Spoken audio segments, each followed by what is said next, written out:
Hello friends, family, anybody who takes the time to listen.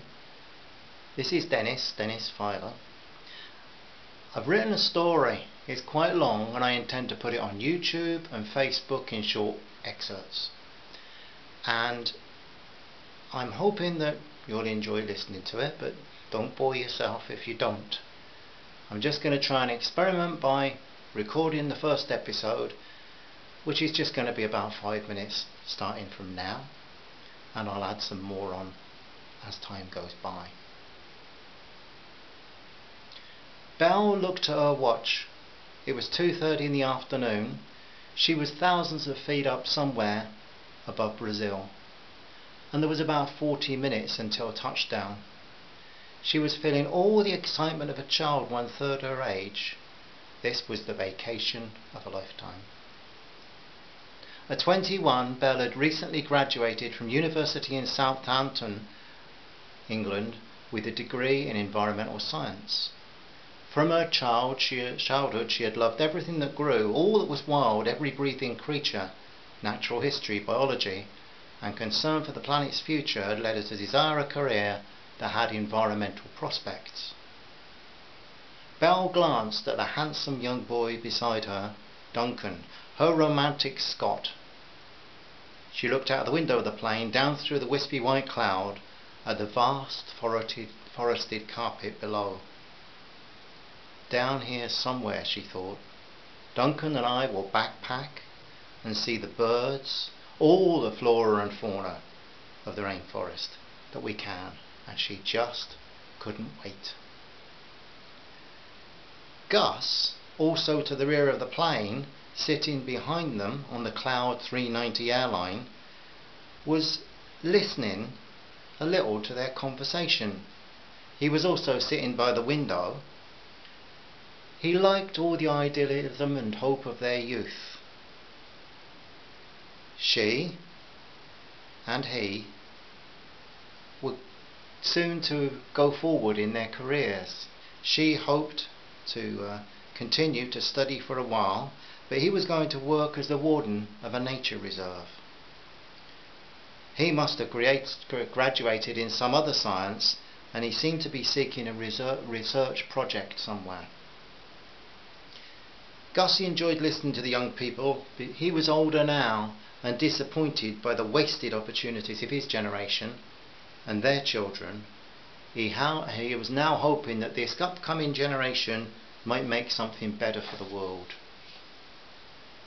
Gus closed his eyes to doze.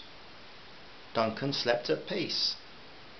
Belle picked up her latest Thomas Hardy and tried to read it, but Jude the Obscure just seemed the wrong classic novel to be reading as you flew over the rainforest.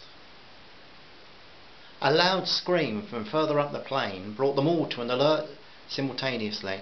A woman was on her feet, hysterical, and inaudibly shouting in a tongue foreign to Belle, Duncan and Gus. But something about the terror in her voice caused each of them to panic inside.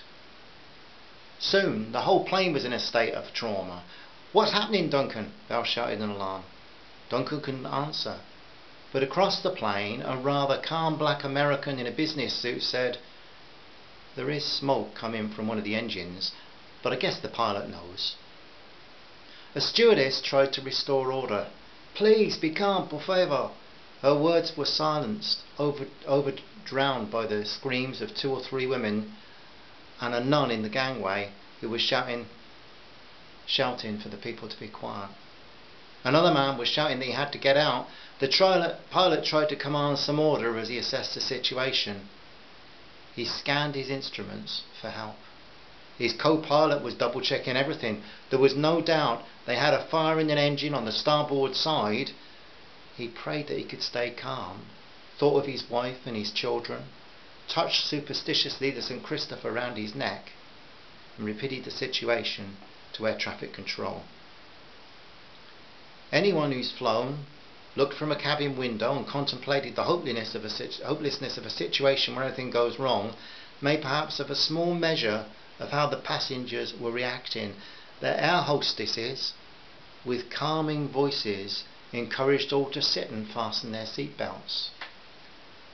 Belle even in this situation, marvelled that they could be so calmly organised. Duncan too took her hand. "Whatever happens, Belinda, I love you forever."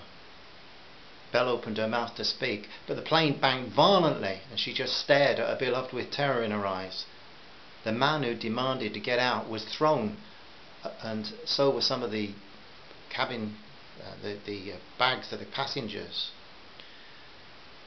They were thrown up and down, and the aeroplane was very unstable in the air. Most of the panic had turned now to a doom-filled silence. The scene below, which had seemed so green and friendly, now was a terrifying place to behold. Where does an aircraft of such size land in a crash when it's horizon to horizon forest? In the pilot's attempts to correct the plane's movements, the situation, as he weighs it up, swept up and down in his mind. He spoke to the younger man who'd been his co-pilot for just 3 weeks. "It's no good, Jose. We're losing control. We'll have to try and put her down as gently as possible."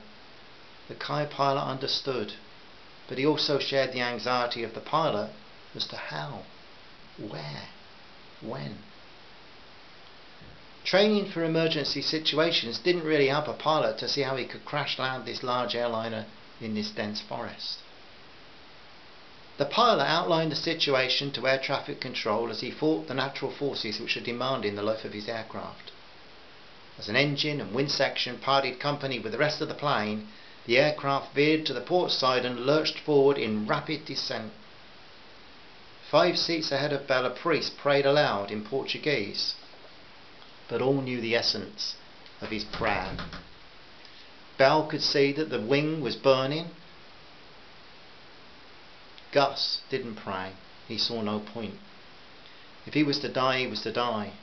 His thoughts were rather for the young couple in front. He didn't look out of the window, but heeded the steward's advice as to how to best protect oneself.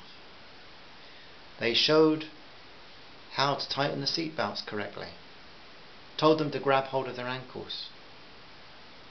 Sometimes in life, waiting is a pleasure. 3 days earlier, Gus had waited for a haircut, and the 20 minutes reading the local paper had gone all too fast. Now Gus waited to die, and minutes seemed like hours. Calmly he waited. Belle cried softly to herself as she gripped Duncan's hand. He held her fingers as if they could give him life.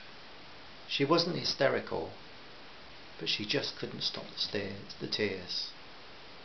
She did pray silently, and whoever was there, why and how and help were the main thoughts in a petition. As the pilot tried to level the plane close to the tops of 500-year-old trees, Gus repeated to himself, 3 seats back, 3 seats back, 3 seats back. When the crash came, it was not sudden. The plane careered through the upper canopy of forest. The noise was the loudest noise that Gus had ever heard. And then the plane stopped. And at that point, most things in the plane continued to move. And Gus was glanced by something heavy which landed much more heavily on Belle in front of him. In the seconds of deadly silence, Gus got out of his seatbelt. The fuselage of the plane had broken at the front. Wreckage and bodies were strewn in the trees everywhere. Gus could smell aviation fuel, and he could hear it dripping. He had to get out. He was still connected to the couple in front, in that part of the fuselage hadn't broken. Duncan had obviously very seriously been injured. Belle had blood all over her face, but she seemed to be alive. Gus undid her seatbelt and mustered adrenaline-powered strength to get hold of her. Now he prayed. To die now would be ironic, because now he had a young life also in his hands. For her, Lord, he said. Not for me. For her, Lord, please.